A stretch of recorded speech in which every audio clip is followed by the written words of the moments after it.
there's another point here, is that this is much more than just about the billionaires. I mean, they stand out. That's why they're focused on by Elizabeth Warren and some of the socialists in the Senate and Congress. But the entire top 1% of taxpayers, and that includes a lot of people who are not billionaires, most of them are not billionaires, pay 40% of all income taxes in America.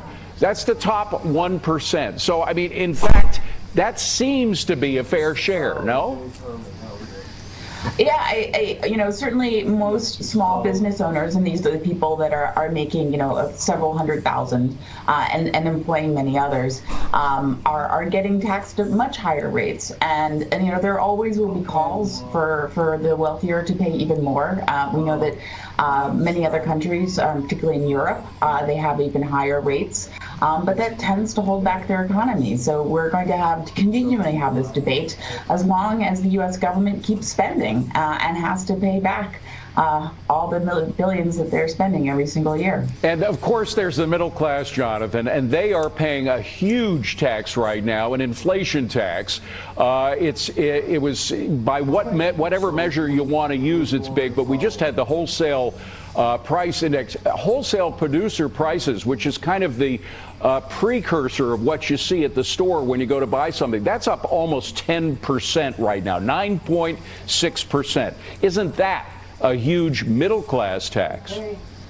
Enormous tax, David, and it's not caused by men like Elon Musk. I mean, they become rich not on the backs of other people. I mean, keep in mind, everyone Elon Musk has ever dealt with got paid. They traded with as trader for trader. So, Elizabeth Warren comes. I mean, can you imagine literally walking up to Elon Musk and saying, "You owe me money"? By what right? So, it's government that is creating the inflation. It's the women and people like Elizabeth Warren spending money, debasing the value of the dollar, and driving up costs for everyone.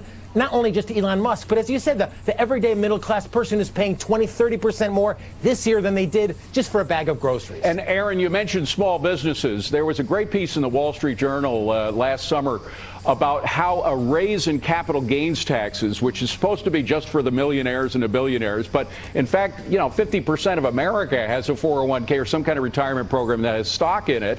Also, this journal article focused on this one guy who had property worth a couple of $1 million that he had bought years ago, decades ago, 30 years ago. He only pays himself about $100,000 or a little less than $100,000 a year in salary in order to do the upkeep on these properties, which he rents out. He was hoping to sell them for his retirement.